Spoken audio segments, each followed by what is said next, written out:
Good morning, everyone. Welcome to this Saturday morning show. And today we're going to be discussing the Landlord Dream Team and who you need by your side for an easy landlord life.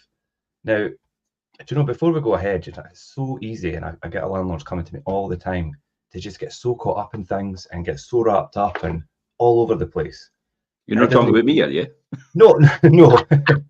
But I get so many landlords that have self-managed and come to me and they're just, they feel like they're fighting a losing battle, and they're just, because of all the changes in legislation and just the minefield that lettings has become, if you've not obviously got the right training and things, it can be quite difficult. So speaking to the right people and having the right people around you and having that team, whether it's your management agent or whether it's your group of contractors and all those people around you, your financial advisors and everything that we're going to talk about today, it's so important to have the right people who know what they're doing around you. I mean, I think most landlords should just give up and leave the market completely. Honestly, if you're self-managing, just give up. There's no point. 76% of people self-manage one property. What's the point of self-managing one property and actually having to comply with all the legislation, do all the training, find out all that information? You'd be better taking your time, you're doing that, and actually monetize it some other way and let an agent do it, or just leave the market completely and use your time to actually make more money elsewhere. Because that's what a lot of people don't realize. This is exactly like the eBay scenario for most self-managed one property landlords and even two property landlords. It's the eBay mentality. It's like, oh, last night I made £100. How many hours did you spend on it? Oh, I spent about, 5 hours doing it. It's like, okay, so there's 20 quid an hour. But how much did it cost you for the stuff that you bought to sell? Oh, it cost me about 80 quid. All right, so you're making 4 quid an hour. Yeah. So was it worth it? No. You certainly got your dopamine hit because everybody went, oh, that's fantastic. But apart from that, you were wasting your time completely. You have created another job for yourself. I would say that, another job for yourself. Yeah. Oh, definitely. That's all you're doing. Being a self-managed landlord, you're just creating another job for yourself. You're actually doing it yourself. You're learning everything yourself. Oh, I can save £60 a month in management fees. Big deal. 2 quid a day. 2 quid a day. You're trying to save. Are you joking? That's why you're broke. That's why you've got no money, and that's why you'll never make it in the investment market. And as a wealth creator, you'll never make it because your mentality is broke. It's interesting you say about obviously that dopamine hit, and that's what people chase. And I see a lot of new landlords and investors and things, and doing these things to make themselves busy and things that they don't need to do to create that, that hype and get that hit. And that's what Look they're looking for. I'm knocking down walls. Yeah. It's like, why? I see it a lot, yeah. It's like, because the property has got to have a refurb to increase the value. Why? It just doesn't make sense at all, and not in my mind anyway. And if somebody's going to tell me something different, write down your net worth and I'll write down mine. If you've got more than me, I'll start listening to you. Yeah. Simple as that. That's what I was told by my mentors. Jim, the day you're worth more than me, Jim, that's the day I'll start listening to you. Yeah, I've got, and you can be complacent. You can go, oh, that's the wrong attitude to have. You never know. Somebody might have that spark and might have that. Well, they would be really successful. They would make a lot of money. Yeah. I focus on people that are actually. Are you a pioneer? Pioneers cost a lot of money to be a pioneer, by the way. Mm-hmm. Because you're trailblazing a process that's never been trailblazed before, and it costs you an absolute fortune. You usually find that the pioneers sometimes fall by the wayside, and the person in second place actually overtakes the tortoise and the hare. Yeah. Yeah, definitely. How many golf courses have done that? How many golf courses have done that when you think about it, Richard? How many golf courses have actually gone and started up? Drummoy's a classic example. That started up and it put millions and millions of pounds into Drummoy, and then the next minute it went out of business, and then somebody else took it over. Yes, it is actually live, Danielle. Yeah, just going to say, Danielle, yes, we are live. I was just about to say we are live this morning, so if you're a landlord and you want to chip in and give us any of your insights into obviously your journey and things that you've come up against, and we're talking about Landlord Dream Team today and the people around you that help you make that life a lot easier, then please jump in the comments. We will answer you, because we Yeah, are don't, live. listen. I noticed Jake actually says something. What the hell? It's like, it's like, I know, Jake, it's all right. I understand. I'm not really sure what you mean by what the hell, but the reality is, it's it is what it is, and it is, and I'm calling it out straight away. For the fact that if you're a self-managed landlord and you're only managing one property or two properties, then you're wasting your time. Mm-hmm. You could make more money elsewhere with your efforts and your resources, definitely. Yeah. If you're a portfolio landlord, there's a different question. And there's a different answer as well. If you're a portfolio landlord, that's where you'll make real money. But more importantly, that's where you'll build even more wealth. And this is all about the Landlord Dream Team, about having the right people at your side in order to do that. Rich is going to talk about this a wee bit more, and I'll elaborate throughout this on these various subjects about, about what we should be doing, how we should be doing it. Yeah. So, and Danielle, thanks. Our accents, we're on the east coast of Scotland here, so that's coming through YouTube. So I don't know where Danielle is, but anyway. So yeah, they say teamwork makes the dream work, and being a landlord is no exception. And as I say, having that great group of people working around you gives you that most precious commodity back, and it's what you said, Jim. It's time. Time to spend possibly with your family, working on your passions, your hobbies, or even further expanding your rental portfolio. Who wants to be a time lord? Me. I am a time lord.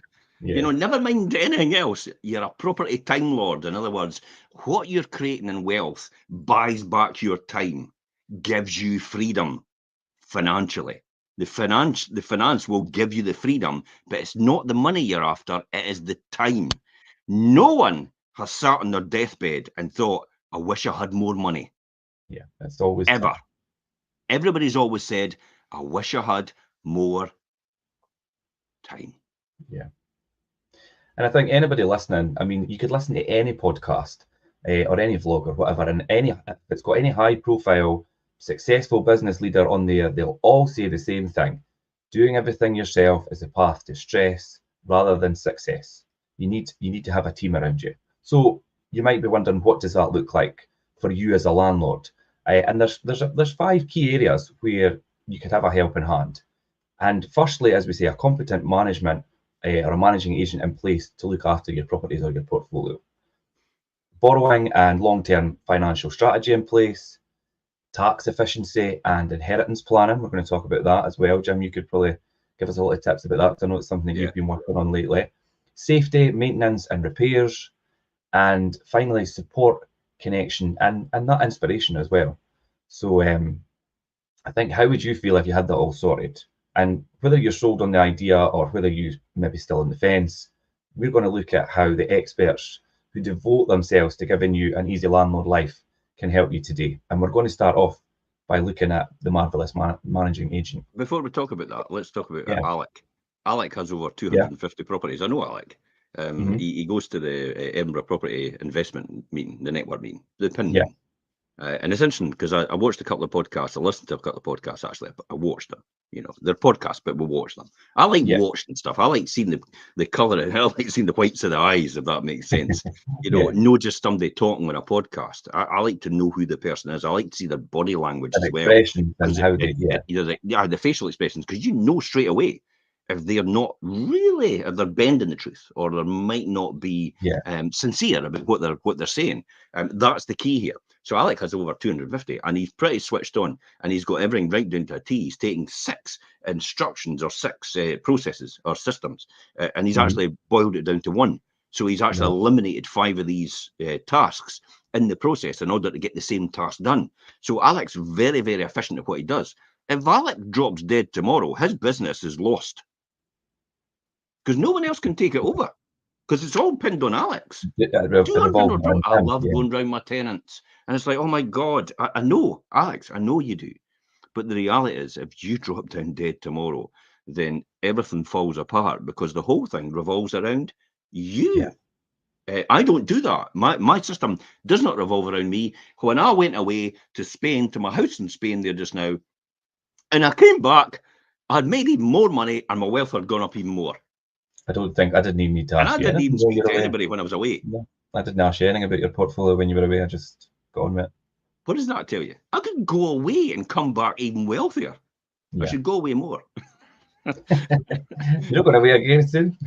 But I'm not saying that. I'm not saying that to be, because a lot of people, some people actually go, "Oh, that guy's arrogant. I don't like him." Hi, Marmite, you're either going to like me or you're going to hate me, and I don't care. I love the haters, by the way, because I occupy their mind rent free.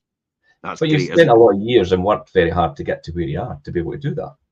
Ah, but they don't know that. They think everything's just falling in your lap. It's like that's all they think. But my point out of this is you have to create a system which is not reliant on your ability to perform in order to create wealth for you.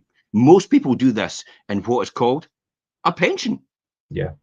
And that's what they do. They just shift money away into a pension. They'll let a fund manager look after it for them. They'll let them do that. But oh no, I'm not letting you touch my property. It's like, wait a minute. It's the same thing as a pension. It's like you're just putting it to an agent who is effectively your fund manager with your property. That makes absolute sense to me. So why would you not do that? Because you do it with your pension, and yet your property could be bigger for most people than their pension. Yeah, it could be much more lucrative than a pension. And yet they'll pay a fund manager, come hell or high water, even if they lose money for you, they'll pay them 1% of the net value of the actual pension pot. If you've got 1% of your property every single year, you're effectively paying £100,000 property, you're effectively paying £1,000 every single year if you put that into your pension. So if you're, and people are quibbling about £600 a year for management of property. £600 a year. And yes, £100,000. If you had that money in a pension, it would be £1,000, and you accept that. And everybody accepts that with a pension, but they don't accept it with a property manager. What the hell is that all about? I know, it's funny how when it's in a different package, people don't accept it the same. But it's just the way people are. It's human nature, I think. It's the way people have been programmed in the wrong way. 95% of the population's like that because they are, what is it, lemons? Lemmings. Sheep. Everybody just walks over the cliff. Sheep, everybody just follows everybody else. Look what we're doing. We had it at the airport when I was coming back in Faro. Everybody was in a queue, and I was thinking, wait a minute, we usually queue over at that one over there at this gate 324 back to Edinburgh from Faro. And everybody was queuing at the other one. And I was thinking, wait a minute, that's for London. And we were all piling into there. And I was like, okay, I'll just join this queue. I should have asked a question at the desk, to be honest. And the next minute, the guy shouts over, everybody, we're meant to be at this other side. And everybody moved over to the side. We were there first because we knew straight away that's what was going to happen. But my point is, everybody just follows everybody else. And they just let things happen to them rather than make things happen to them. It's like, do you know, silly things, like even like people putting their wheelie bins out. Everybody waits to see what everybody else does in the street. They never check their own calendar. Do you know? It's funny things like that. We just all kind of follow suit rather than take our own lead. Absolutely. So I'll cover the things about what a letting agent should be doing for you. They're conducting the rigorous background checks when the people are actually inquiring. They're doing the credit searches. They're doing the rental histories. They're doing all the handling, the maintenance. They're doing the repairs, the upgrades, the future-proofing of your property's performance and your actual value. They're checking every single year if your rent is at the right level for the tenant. Because there's a lot of landlords. I bet you a lot of self-managed landlords. Put your hands up, self-managed landlords, if you've not increased your rent for 5 years. And that's a big exercise that we've been undertaking recently, as rent reviews and also equity checks on people's portfolios and seeing what they've got tied up. I've been doing that recently as well. Yeah, definitely. And so that's what you need to do. So they constantly review and the act and the ever-changing landlord legislation. They're the ones that go to the training courses. Now I know that because I know you do.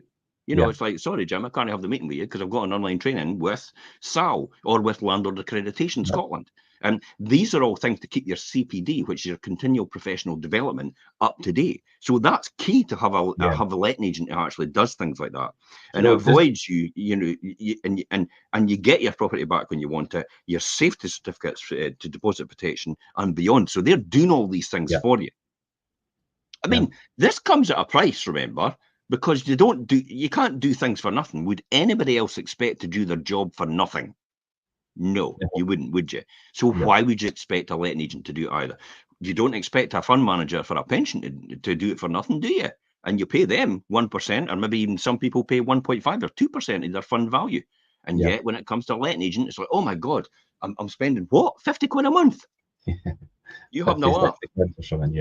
Yeah, absolutely mental. £50, £60, we could that could be taking up our time on one phone call sometimes. This then frees up your focus on your investment strategy by acting as your ears, eyes, and voice as well. So they work hand in hand with you, and they are alerting your potential for renting homes coming up for sale for easier portfolio building. So that's what a really good outstanding letting agent should be doing for you.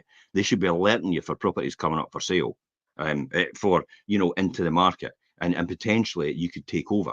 Potentially ways that you could have creative finance as well. I'm getting into the realms that most letting agents will have not got a clue what I'm talking about. If I start talking about creative finance, makes your deals rent to rent.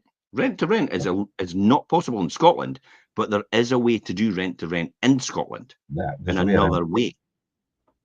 Now, how do I know that? Because Simon Zushi's course on lease, the rent to rent system was one I just attended while I was on holiday on, so these are the sort of things that you've got to keep abreast of, especially if you're a portfolio landlord, especially if you're a portfolio investor. So you're constantly growing. If you're not constantly growing, you are constantly retracting. You don't stay in the middle, by the way. You don't stick where you are. If you stop doing what you're doing, you actually begin to recede because everybody else takes over. And that's classic, because the number of private landlords who have one property in Scotland in 2019 was about 91%, 92%. Now it's about 70%. Yeah, it did. The number of private landlords that had had 3 or more properties was 1% in 2019. Now it's about 13%. You see where it's shifting, where the portfolio landlords coming into the market and the single unit landlords and the 2-unit landlords are actually selling up. And I can't blame them, because it's going to get worse.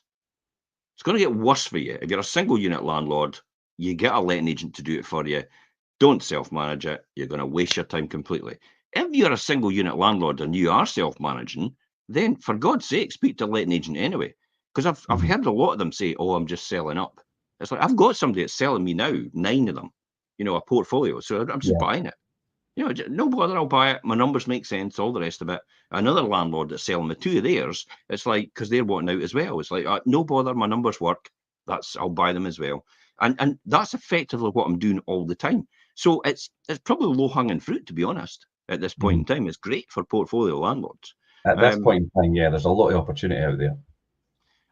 I think the opportunity is there all the time. But if you're curious about what to do and take a, we've got another blog on here about finding the perfect agent, the perfect letting agent, and you can click on the link above or below to actually do that. So letting agents are really good. Friendly financial advisors. Yes.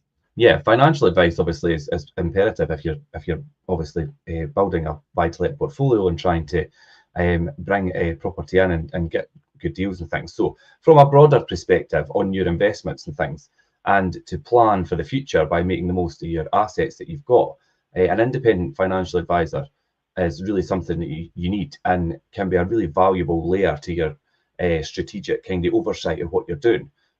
As well as finding you the best buy-to-let mortgage deals and things and products that are out there.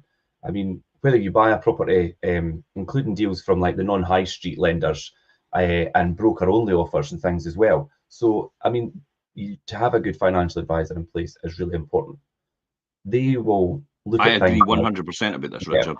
I have a financial advisor that I was gobsmacked about recently. They actually emailed me back and they said, "Remember that deal you've got with the 2 properties you've got going through? Well, the lender you've got just now, you've agreed to it at these numbers, has actually reduced the rates on a different product that we can switch it to before you actually complete. Do you want to do that?" And I went, "Was it going to cost me anything?" "No." "All right, great stuff. We'll change it then." It's like, why would I say no? It's like, do you want to do that? Obviously, they have to ask for compliance rules, but it's like, why would I say no to that? It's like, yeah, absolutely. I never expected them to do that because my numbers work perfectly where it was just now. But them coming back to me and saying, we've got another couple of points less on that interest rate now for the same deal. Do you want to switch to that one before you actually buy these properties? Absolutely. Job done. Save money straight away. Definitely. That's why you need to use a financial advisor. Or I mean, financial advisors are great, and you can get an IFA. But really, I'm talking about a good mortgage broker if you're actually looking for property and property buy-to-let mortgages. Especially for commercial, especially for portfolio building, especially for single landlords, single unit landlords, especially for refinancing, especially for remortgaging. Having that right person on your side can make a huge difference to your overall performance. Yeah, financial advisor, and as you say, possibly IFAs and things as well. I mean, they'll assess your entire financial situation. So it's like your property investments, your pensions, your savings, and that'll really ensure your overall strategy is aligned with your long term and your goals for the long term as well. And that's what you really need to think about, not just the now, it's further down the line and the long term process. And they'll also help you refinance at key moments, like you says, Jim, at key moments, particularly if you're looking to expand and refurbish and things as well. And maybe the option would be to switch lenders and do that quite seamlessly whenever maybe a fixed rate comes up that's better. Or well, I tell you, that's a really good point about you said they're able to switch, because when you think about a really good mortgage broker financial advisor should be looking at your current products they've actually got you on and actually saying to you, possible maybe even three years in on a 5-year deal, actually there's a lot lower rate just now, and they're actually paying maybe a sign-on fee or something for taking this mortgage, and even though you have to pay a penalty on your 5-year exit for the 2 years that you've got, it actually makes more sense possibly to even consider this mortgage right now in order to flip over to that one to secure your deal and your funding for the next 5 years. That is what a proactive mortgage broker should be doing, just looking at these deals. Now, I do that all the time, predominantly because I've got a financial background with being an accountant previously. But that doesn't mean to say every accountant thinks like that, because every accountant wouldn't be an accountant then, they'd be financially free. So it's not because you're an accountant, it's because you've got that mindset in the first place that you're financially free, not because you're an accountant. Because I'll be honest, if you've known my wealth creation show, my journey, I talked on the wealth creation show, I talked about the fact that I thought being an accountant was going to set me free. And it turns out that wasn't the answer for you. Yeah, I just got another job as an accountant. It's like it helped along the way, though. Your knowledge in accountancy has helped you a lot, obviously, in what you do. All the things that you do in your life and your journey, you should be a continuous student and learn all the time, because everything you do in your life and your journey, being a continuous student, will come back to benefit you at some point in time. Now, I was a top student when it came to taxation and my exams. I got a distinction in that, which is like 90 odd percent, 95% and above, I think distinction is, in taxation. Now, I never thought I'd talk about trusts at all, but recently I've been talking about trusts and trust setups and that, and somebody mentioned discretionary trust, and I went, whoa, wait a minute, all started flowing back into my mind about what discretionary trusts were and how they were taxed and how they were utilized in order to pass on wealth through generations. So it's and yet that was probably in my 20s, early 20s. So early 20s is round about what, 30, is it 35 years ago? 35 years ago, something like that. So 35 years ago, I learned about discretionary trust, and only now has it become completely relevant. So become a student of life, definitely.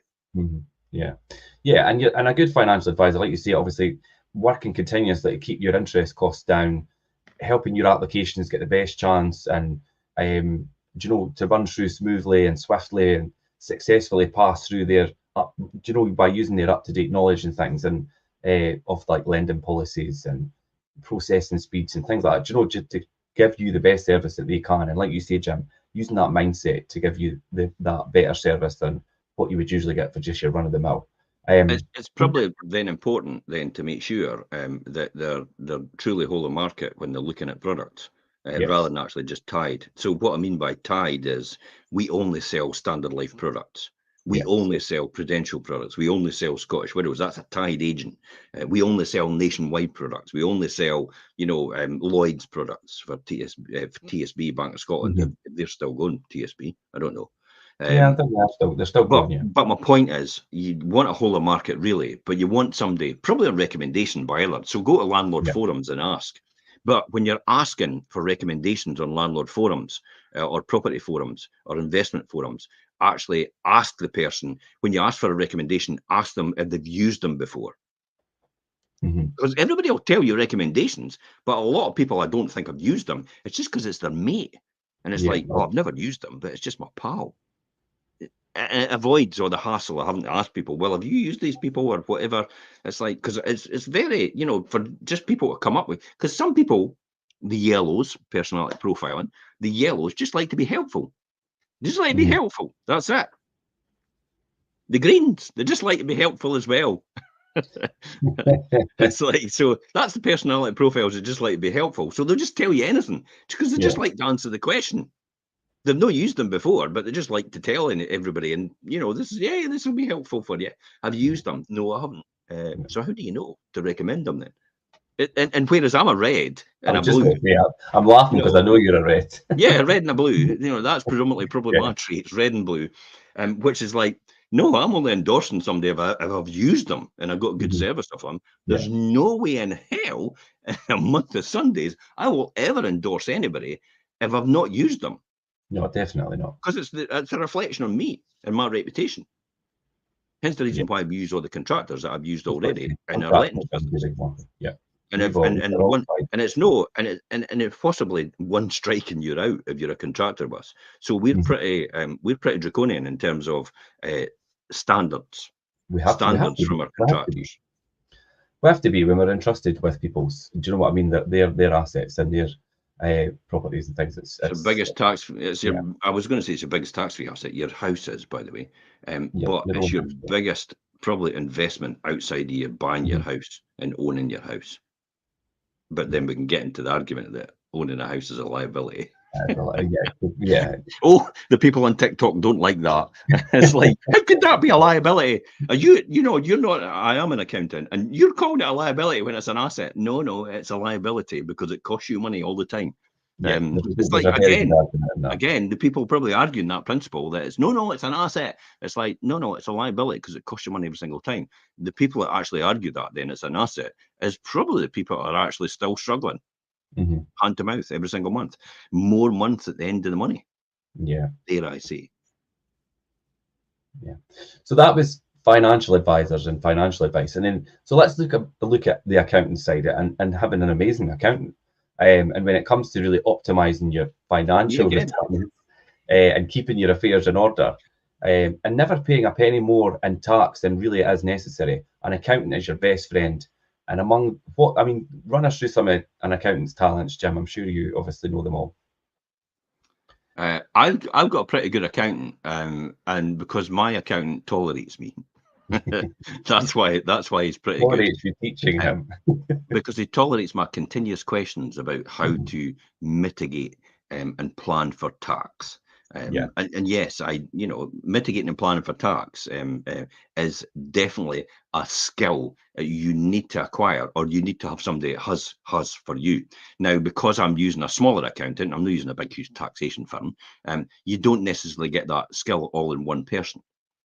It's very rare to get that type of skill. So I tend, because of my background as an accountant, tend to ask all the questions, and then he gives all the answers to my questions, and then that actually works out the best route for me for planning for taxation. What I mean is, should I be spending more on repairs before the tax year end this year and then the next year? Should I be putting more money as a contribution? Should I be taking more money out and putting more money into my pension as a contribution in order to bring me down to a lower rate threshold, but actually get the benefit of getting the higher rate tax back and also get a tax on my benefit on my pension as well? These are the sort of things that you want to plan for. Should I be taking out my income in PAYE, or should I be taking out as dividends, or should it be a mix? That's what an amazing accountant will do. When it comes to things like capital gains, should I be selling my property to my limited company, or should I be selling it to the market?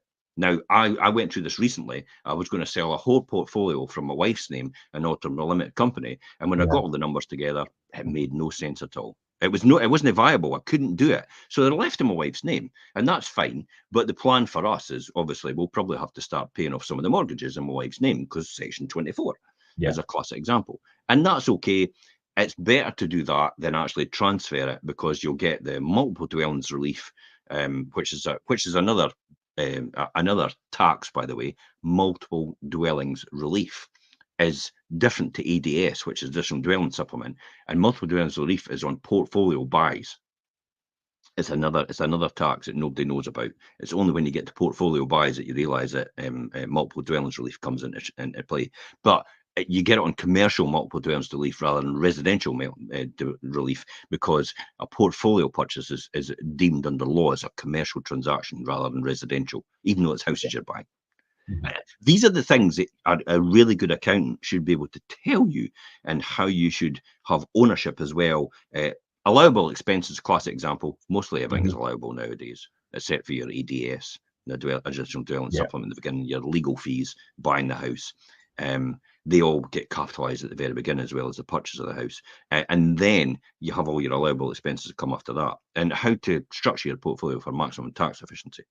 How to plan your and pass on your assets in ways allows beneficiaries for inheritance tax. This is the one I'm going through now.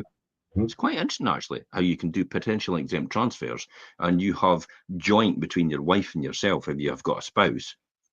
And you can transfer potentially exempt transfers up to I think 650,000 over a 7-year period. And then once that goes to zero again after 7 years, you can transfer another 650,000 of assets. So you can move your company into your maybe a trust, or maybe even into your children's names as shareholders over that period of time to avoid inheritance tax. Remember, budget's coming up. It's like it's going to be a sore one. And you know they're going to, it's all about hitting wealthy people. Let's be honest. The wealthy people have already got this worked out that you're trying to get. They live in a different country. They've even got their own private islands. I'm not going to say who that is. But they've even got their own private islands. They don't pay tax here. So you're not hitting any wealthy people at all. And the wealthy people you're hitting will probably then say, I tell you what, I'll just up sticks and move. Because it's not going to bother me, because I don't actually work in a job. I'll just move to a different country and a different tax. Either the people that either move or already moved in places like Dubai and Monaco. Of course they will. Of course they will. It's absolutely crazy. But that's the sort of things you do. And they'll actually get your filings done on time for your statutory accounts and stuff like that. That's important, because everybody runs about at the last minute. And especially if you get that in a late filing, if that comes up on your return, because it will on Companies House. And then when you go for lending, actually it flags up and they go, well, wait a minute, why did you delay your accounts going in? And then they start to see a profile of somebody that's actually not as proactive as they think. Plus the fact as well, if you've got really good results, you want to get in your accounts as quick as possible. So you want an accountant. It's not going to go, oh, but your year ends on the 31st of December. We'll need to wait till then to slot it into our system. No, I want it filed now, because they'll see you've got a bigger net worth, the bank, and then they'll go, wow, you're rock solid. We want to give you more money. You're a better credit rating as far as we're concerned. So these are all things that will improve you. And really, in the simplistic terms, an accountant is there to ensure that your wealth stays with you, not for today, but for the years to come as well. But also that your loved ones later on will have a legacy that you've left for them. That's what a good accountant does for you. Yeah, and I mean, saying that, I mean, you think about that, and if that's what your goal is to pass this on and leave this for your family and things, having a good accountant on your side is imperative. And if you're thinking at this time, oh, that's going to cost me a lot of money, don't be a landlord. Sell up now. There's no point, because that's I'll be honest. You are a landlord to make money. That's why I say that. You have to make money. It's not about saving money, because you can make more money than you actually save, and then you can think about saving a wee bit. But you're maybe saving on the wrong things, and instead of actually trimming the fat, you're cutting into the bone by what you're trying to save. This comes back to you, Richard, about circle of contractors. How important is it that having the right circle of contractors is? Right. I mean, contractors are so important to me as a managing agent, and what we do for managing our portfolio. If you don't have a managing agent that keeps track of your rental homes and keeps them in top condition and legally compliant, then you really need a good circle of reliable contractors, and that's hard to come by. Do you know, we've spent a lot of years building up what we have and it's not easy to find good ones.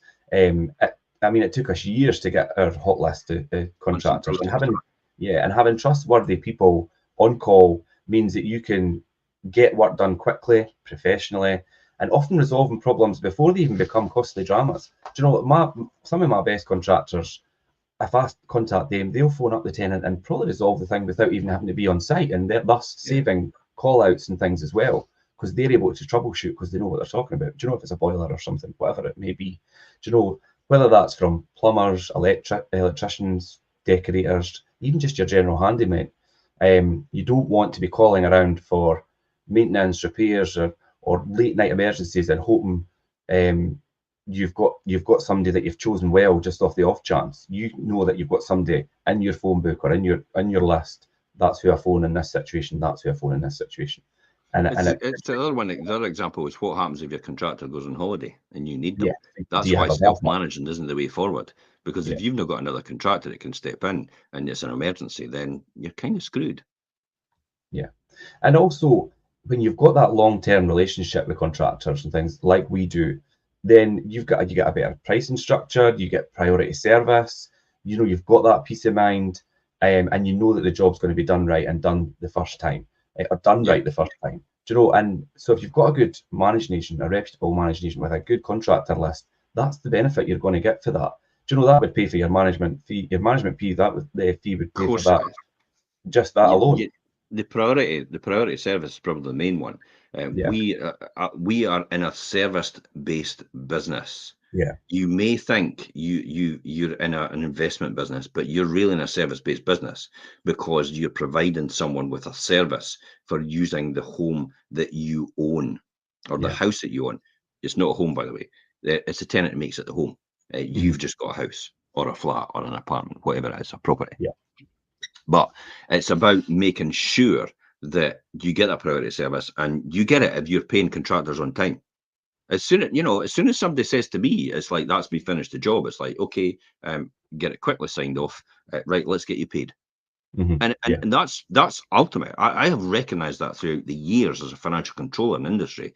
It's about paying your contractors as quick as possible, because they don't want to be in the credit control business or having to chase people all the time for money.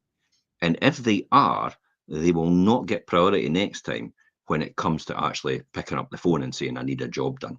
They won't get priority, especially if you're paying them all the time and you then come on the phone to them and say, I need you to do a job and I need it done quite urgently. They'll just drop everything and everybody else and they'll come and do yours. Yeah, I mean, all our contract. If I've got our contractors now, if I tell them it's one of your properties, no problem at all, because they know it's done, finished, paid for, and a lot of landlords are the same as well, of course. And I don't wait for rent to come in. That's another classic. You know, there's a big agency out there. It's got a guy's name at the beginning that I used to remember. It used to actually wait for the rent to come in before they pay the contractor, and that was their mantra. It's like, no, we can't pay you until the landlord, until the rent comes in for us. And it's like, no, wait a minute, I've done the job. You've contracted me to do the job. I want paid. So this is all about managing payments as well as an agent, and making sure you've got the money in to pay the contractor as soon as the job's finished and signed off. Signed off is important. And that's a key here. And if you've got that, then you know you've got a winning formula. Yeah, definitely. You need to make sure you've got that money there to pay the contractor before you even give the go-ahead. And specialist things as well, like gas and electric, I mean, these require to be, obviously, these are certified professionals that are either select or gas safe registered to meet, obviously, the standards of health and safety and the legislation, especially here in Scotland. I know it's in England as well, but Scotland's slightly different. So it's essential you have these qualified tradespeople that meet the legal obligation, or they can't sign off. I mean, I've seen some questionable sign-offs for electricity recently, not by our contractors, by others. And I just think, God, I would never have had that go through on any of our properties that we manage. But I think ultimately building that reliable circle of contractors, it does take time again. So why spend all your time doing that when you could find an agent that's already done it? But it's priceless in keeping your rental home safe, profitable, and attractive to tenants as well, because ultimately that's what's going to keep it operating successfully. So, of course, a marvellous managing agent will have to be the one that has it all in the bag if you're going to use one. So make sure you pick wisely if you're using a letting agent.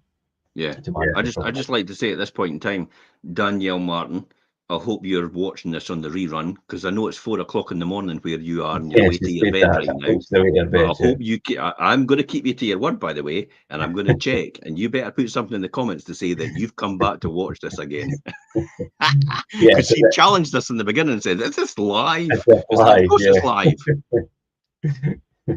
Yeah, Daniel, so if you're watching the rest of this on the rerun, please jump in the comments so we can see that you come back and finished off watching. Yeah, that'd be good. And tell us where you're from, actually. Or I'll find out who you are, no. Tell us where you're watching from as well. That would be interesting. And thank you, Angela, for joining in the comments as well. Morning to you. Okay, right, a league of landlords. Running a buy-to-let business can feel quite solitary sometimes, and joining a community of like-minded landlords can be really incredibly valuable to you as a landlord. And there are many ways to connect and network and learn and share experiences. And these include maybe just local meetups. You'll get breakfast events, you'll get evening events where people join up, have drinks. And I think they're doing the one in Edinburgh. They're doing that, is it Pals and Pompadums? Yes, that looks really good. I was looking at that online. So Lindsay Yule from Rent Locally across in Edinburgh, she runs that. That looks really good. Where you can share experiences and swap tips with other landlords in your area. Networking is a very important thing.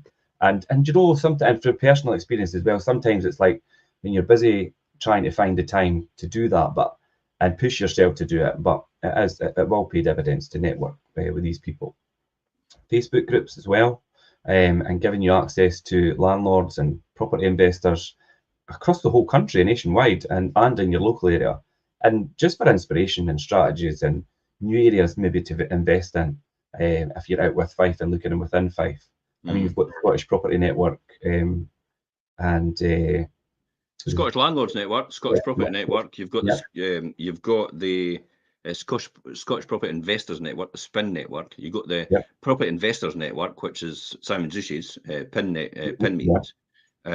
Scottish Property Podcast is another one. So there's quite a lot right across. There's the Landlord and Tax Forum, which is Mary Latham.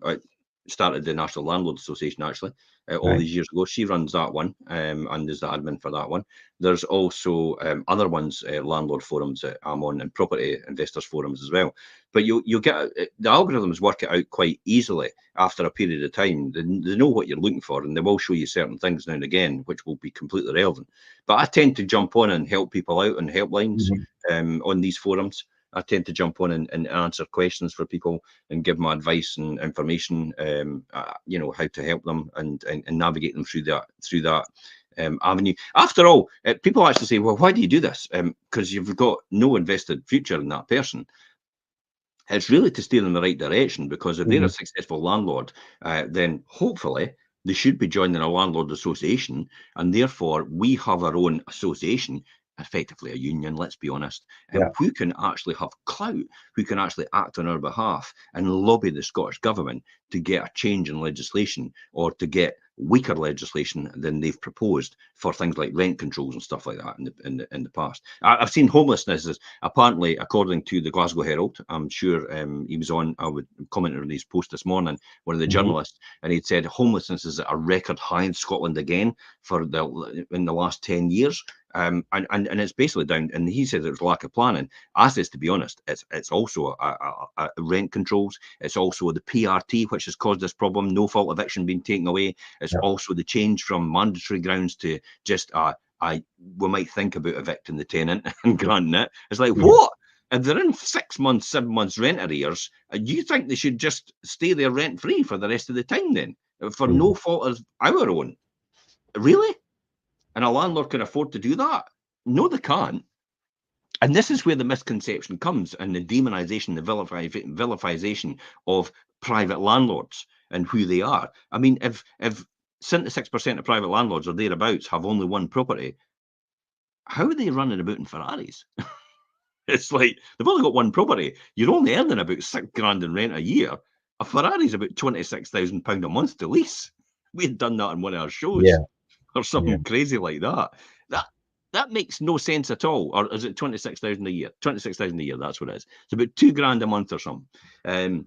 But there's no landlords are running about. You know, it's just it tends to be your property gurus Mhm. are Yeah. selling courses that run about in these things in order to sell more courses. They're not making their money out of property. They're making money out of selling courses. Yeah. That's how they're making the money. They're not really proper investor landlords. Quite a few of them aren't. They're not hands-on. So that then brings me back to saying it's like this is, you know, you can be part of these networks if you're a landlord. If you're an investor, be part of these networks as well. It is so important. We have a community of landlords and investors who want to be proactive, who want to raise the standards of the private rented sector voluntarily, rather than having to have imposed legislation on us as well, and have good practice methods as well. That's key here. If you're not that type of person, leave. Don't be a private landlord. Bugger off and go somewhere else and cause a bad reputation for someone else. Go to the double glazing industry. You can cause another bad reputation for them. But don't be a private landlord, please. Sell up. If you're not going to invest in your property, if you're not going to look after your tenant, if you're not in it for the long term, just sell up. This is not a short-term game. This is a long-term investment strategy. Everybody wants to get rich quick, but no one realizes getting rich slow is even better. Easy come, easy go. It's the expression. Definitely. That's what I used to be told all the time. You usually find quick growth tends to be lost pretty easily, whereas slow growth over a period of time is set in stone. It's more established. It continues to produce returns every single time. Yeah. Be the tortoise, not the hare. And you're absolutely right about the forums and things as well. Being part of these and participating and taking part, and it does kind of it brings that community together, and it uplifts the whole sector completely, and basically creates a union, especially if you're part of like the Scottish Association of Landlords and things as well, Jim. But see, when you're on these forums and things, and what I notice, and it's quite frightening when some landlords come on and the questions and how they just have no knowledge of what's going on. And sometimes I read the comments and things, and I'm like, God, how do you not know this? I mean, obviously, and I know I'm a some of the right landlords actually reply and actually say that, oh, this is what you should do, and you think, God, that's completely wrong. That's quite frightening. My God, it's like they've opened their mouth and let their belly rumble. Yeah. But also on these, I mean, there is a lot of positive things you could get out of there. You could make new contacts, you could find contractors, you could possibly pick up investment opportunities, and just establish that real sense of connection with people within the sector as well.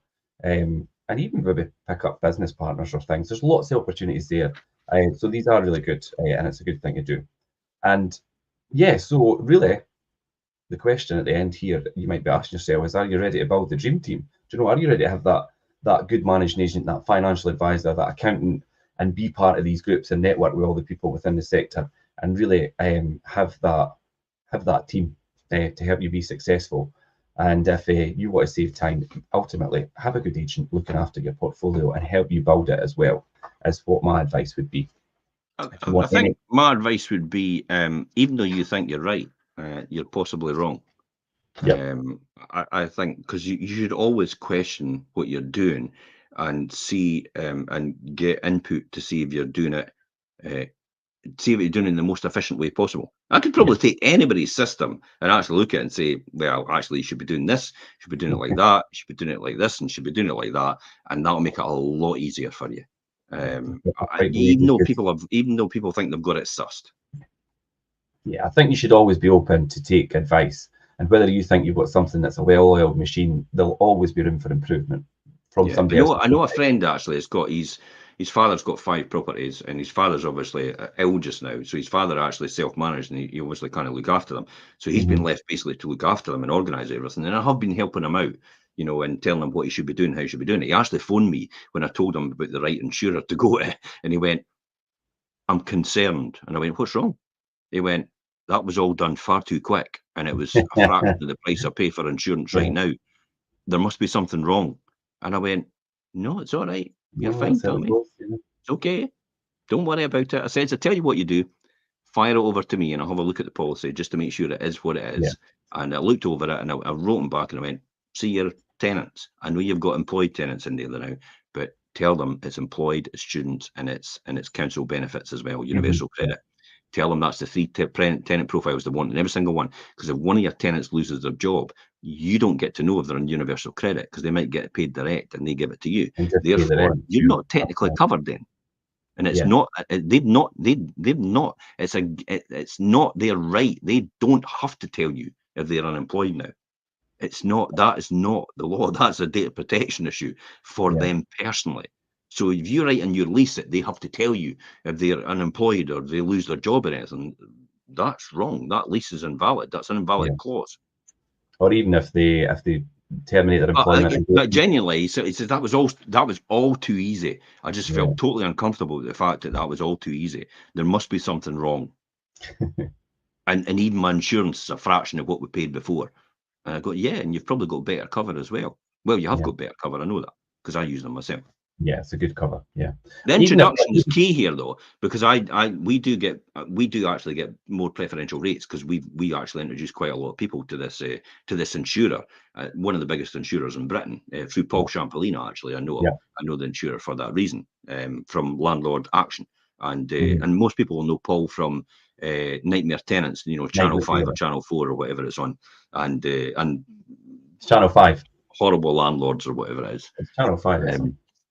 Most people will know Paul from there, but that's how I got introduced to the biggest insurer in Britain of landlords, and actually get a better rate for our landlords as well. So even though you're with them and you're not managed by us, you're probably paying a lot more for your insurance. There's your savings straight away, isn't it? Yeah. Especially if you're self-managed, it's like you're just getting a discount straight away because you're getting introduced to the same insurer. You're probably getting a preferential rate, because you're coming through us anyway, and therefore you're actually reducing your fees anyway. And so there comes a point where you've worked out you're actually probably getting us for nothing, and you're getting cash back in the exercise. Yeah, by the time you get that added value, it works out. Yeah, but it's that's the added value you're after. Again, no one lies on their deathbed and says to themselves, I wish I had more money. Every single person says, I wish I had more time. Yeah, definitely. And it's such a good piece of advice there that you said about your insurance policy having that obviously employed student or unemployed benefit thing in there, because we've seen it happen to people in the past and it could invalidate your insurance. But yeah, anything that we've covered today, if anybody wants to ask anything direct, my contact details and things are in the blog attached to this. Thanks to everybody that's joined in the comments. We will be on reruns and things, so if you write in the comments, we will pick that up. And I think that's us for today, Jim. That was quite a good session about obviously having the landlord dream team and the right people around you as well. Jim, you and I will be back on Monday. We're doing the verification show. We're going to discuss core beliefs on Monday, 12:30. We will be live again. So yeah, core beliefs will be good. Yeah. So we'll leave it there today. Everyone have an amazing weekend, and thanks for that, Jim. That was a good session.